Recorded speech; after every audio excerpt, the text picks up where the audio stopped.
ગુજરાતની અંદર અત્યારે અનેક વિસ્તાર એવા છે કે જ્યાં પાવર ગ્રીડ કંપનીના જે વીજ પોલ છે તે ઊભા કરવામાં આવી રહ્યા છે, પણ અત્યારે જ્યાં કામગીરી ચાલી રહી છે તેમને લઈને સવાલ છે એક ઊભો થઈ રહ્યો છે કે જો આ વીજ પોલ નાખવાની કામગીરી ચાલે છે, અચાનક કોઈ એવી અકસ્માતની ઘટના બને કે જે વીજ પોલ છે ધરાશાયી થાય તો જવાબદારી કોની? વીજ પોલ નાખ્યા પછી પણ કંઈક એવી ઘટના સામે આવે કે કોઈક વ્યક્તિનું મોત થાય તો આ જવાબદારી કોની? આ સવાલ અત્યારે ગુજરાતના અનેક ખેડૂતો કરી રહ્યા છે. આ કામગીરી ચાલી રહી છે, એમનાથી ઘણા ખેડૂતોને વાંધો નથી કે જો એમને પૂરતું વળતર આપી દેવામાં આવે તો, પણ સવાલ એ છે કે જ્યારે વીજ પોલ નાખી દેવામાં આવે છે અને એ પછી કોઈ અકસ્માતની ઘટના બને તો આમની જવાબદારી કોણ લેશે? આ સવાલ અત્યારે એટલા માટે ઊભો થયો કારણ કે આ ઘટના એક એવી સામે આવી છે કે જ્યાં કામગીરી ચાલી રહી હતી અને 3 વ્યક્તિના મોત નીપજ્યા છે. નમસ્કાર, આપ જોઈ રહ્યા છો નિર્ભય ન્યૂઝ અને હું છું આપની સાથે રિધિ. ગુજરાતના ખેડૂતો અત્યારે ક્યાંક પાવર ગ્રીડ કંપનીની સામે પડ્યા છે. પાવર ગ્રીડ કંપનીની સામે પડવા માત્ર કારણ એટલું જ નથી કે અમને પૂરતું વળતર નથી મળી રહ્યું, કારણ એ પણ છે કે જો આ વીજ પોલ નાખવામાં આવશે અને પછી આ વીજ પોલ નાખ્યા પછી કોઈ અકસ્માતની ઘટના બનશે, કોઈને નુકસાન પહોંચશે તો પછી જવાબદારી કોની? સવાલ આજે એટલા માટે ફરીવાર ઊભો થયો કારણ કે વડોદરામાંથી એક ઘટના સામે આવી છે કે જ્યાં વડોદરા જિલ્લાના ડભોઈ તાલુકાના ભાવપુરા ગામે વીજ વાયરોનું જ્યાં કામકાજ કરવામાં આવી રહ્યું હતું એ જ વખતે વીજ પોલ ધરાશાયી થયો અને 3 શ્રમિકોના મોત નીપજ્યા છે. 3 શ્રમિકો પશ્ચિમ બંગાળના હોવાનું સામે આવ્યું છે.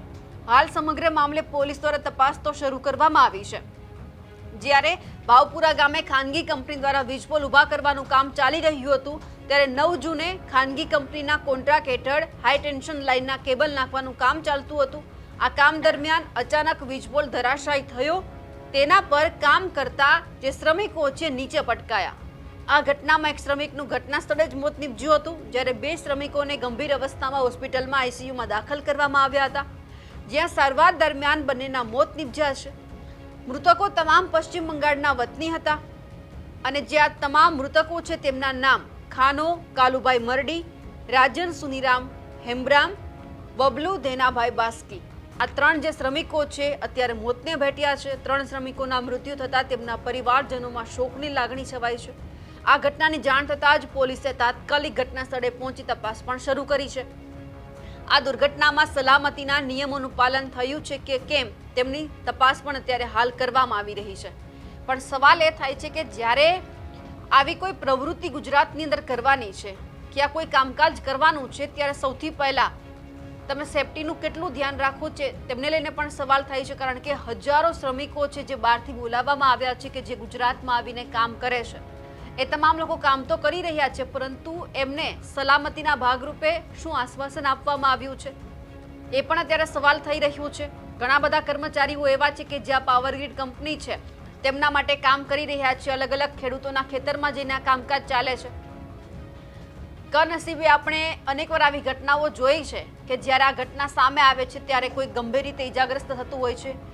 ઘણા કર્મચારીઓ એવા છે કે જે મોતને પણ ભેટતા હોય છે. ત્યારે આ ઘટના જ્યારે સામે આવી એટલે સવાલ થયો કે હજુ કામગીરીની શરૂઆત થઈ છે. ન કરે નારાયણને આવનાર સમયની અંદર જો હાઈ ટેન્શન જે આ લાઈન ઊભી કરવામાં આવી છે, જે વીજ પોલ નાખવામાં આવી રહ્યા છે, એ અચાનક કોઈ કારણોસર ધરાશાયી થાય, કોઈ વ્યક્તિ કામ કરતું હોય અને એમને નુકસાન પહોંચે તો જવાબદારી કોની? સરકાર હાથ ઝાલશે પરિવારનો? કારણ કે જ્યારે આવી ઘટના સામે આવે છે અને આપણે જોયું છે કે જે આ વીજ પોલના જે થાંભલા નાખવામાં આવી રહ્યા છે એ તમામ ખેડૂતોના ખેતરમાં નાખવામાં આવે છે, તો આ વીજ પોલના કારણે ખેડૂતો શું એમના કે પોતાના ખેતરમાં જઈને કામ નહીં કરે? ખેડૂતોનો સવાલ પણ છે. અને જે ખેડૂત પોતાનું જે ખેતર ભાગ્યને વાવવા માટે આપે છે તેમના માટે પણ એ લોકો સવાલ કરી રહ્યા છે કે અમે કયા હેઠળ કામ કરીશું? અમને કોણ આશ્વાસન આપશે કે હા જે આ કંપની છે થાંભલા નાખીને ચાલી ગઈ પછી દેખરેખ રાખવાની જવાબદારી કોની? કે એ જ સ્થિતિમાં ઊભા છે કે કેમ? કારણ કે વર્ષો સુધી જેમનું ખેતર છે લોકો કામ તો કરવાના છે, અનાજ પકવવાના છે. આ ક્યાંક એ પોતે અંદર એવું વિચારીને કામ કરવા તો નહીં જ જાય કે આ ગમે ત્યારે પડી જશે. એમને પોતાનું ખેતર બચાવવાનું છે, કામગીરી કરવાની છે, અનાજ પકવવાનું છે. એટલે તમામ ખેડૂતો છે કે બીજા ભાગ્યા છે એ ખેતરમાં જવાના છે. વળતર આપી દેવામાં આવે છે એ પછી જવાબદારી અહીંયા પૂરી નથી થતી. સરકારે પણ ક્યાંક જવાબદારી લેવી પડે છે કે જે વ્યક્તિ કામ કરી રહ્યા છે અત્યારે તેમને પણ કંઈક સુરક્ષાના કવચ રૂપે આપવામાં આવે, એમના પરિવારને પણ કંઈક કહેવામાં આવે કે આ વ્યક્તિ કામ કરી રહ્યા છે, અમે લઈ જઈએ છીએ, તો પછી કંઈક થશે તો જવાબદારી અમારી રહેશે. પણ સરકાર દ્વારા આવું કંઈ કહેવામાં નથી આવતું. એટલે હવે ખેડૂતો માટે એક મૂંઝવણરૂપ આ જે કિસ્સો છે તે પણ સામે આવ્યો છે કે કામ કરતા શ્રમિકો જો આખો વીજ પોલ ધરાશાયી થાય ને નીચે પટકાતા એમના મોત થાય તો કાલ સવારે આ તો અમારા ખેતરમાં થાંભલા નાખવામાં આવ્યા છે, કંઈક થશે તો પછી જવાબદારી કોની? હવે વડોદરાની અંદરથી જે આ ઘટના સામે આવી છે અને હવે ખેડૂતોના મનમાં વધારે એક સવાલ ઊભો થયો છે કે હવે આખરે કરવાનું શું? વળતર તો મળી જશે પણ પછી શું? સુરક્ષાની જવાબદારી અમને કોણ આપશે? તેમને લઈને પણ અત્યારે અનેક સવાલ થઈ રહ્યા છે. હવે જ્યાં વડોદરામાંથી ઘટના સામે આવી તેમને લઈ આપ શું માનો છો? કમેન્ટ કરીને ચોક્કસથી જણાવજો. સાથે જ અમારી નિર્ભય ન્યૂઝ ચેનલને લાઇક, શેર અને સબસ્ક્રાઇબ કરવાનું ભૂલશો નહીં. નમસ્કાર.